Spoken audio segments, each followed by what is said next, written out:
Tariki 18 Mata duhimbaza abatagatifu Apoloni uwahowe Imana, Perifegiti umusaserdoti n'uwahowe Imana, Akariya umupfakazi.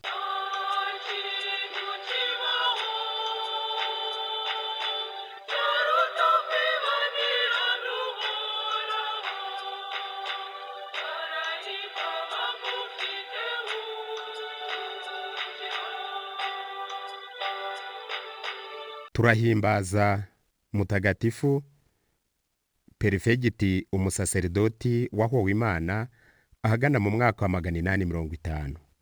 Mutagatifu Perifegiti yavukiye Korudu igihe uwo murwa umariye gutsindwa n'abayisilamu. Arerwa n'abapadiri ba Kiliziya ya Mutagatifu Asikiri. Yiga cyane cyane ibitabo bitagatifu. Aho abereye umusaserdoti yihata cyane kwigisha no gukomeza abakristo batotezwa n'abayisilamu.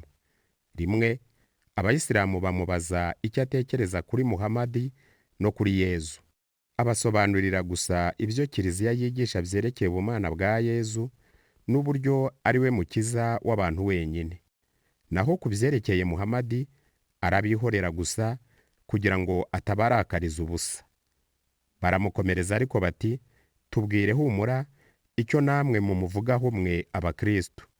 Ababwira ko mu maso y'abakristo bose Muhamadi ari umuhanuzi w'ibinyoma, arangiza abasaba kureka idini ye ngo bemere iyo ukuri ya Kristo yabakiza. Bashaka kumufata ariko bibuka ko bari bamusezeranije kutarakara nababwira ukuri. Nuko barahaguruka barigendera.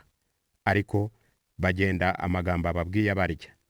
Perifegiti yisubirira muri monasteri ye amahoro. Abayisilamu ariko nyuma bajya inama yo guhorera Muhamadi.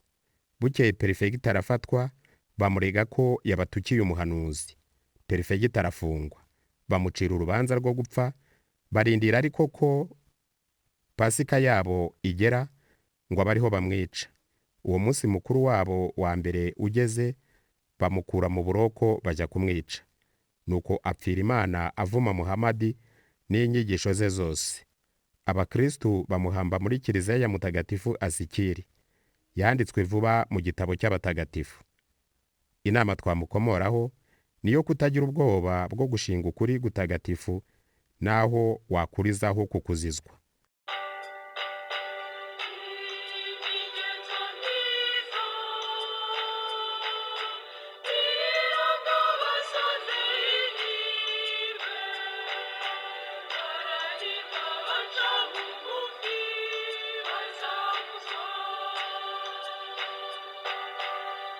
Abandi batagatifu bizihizwa uyu munsi.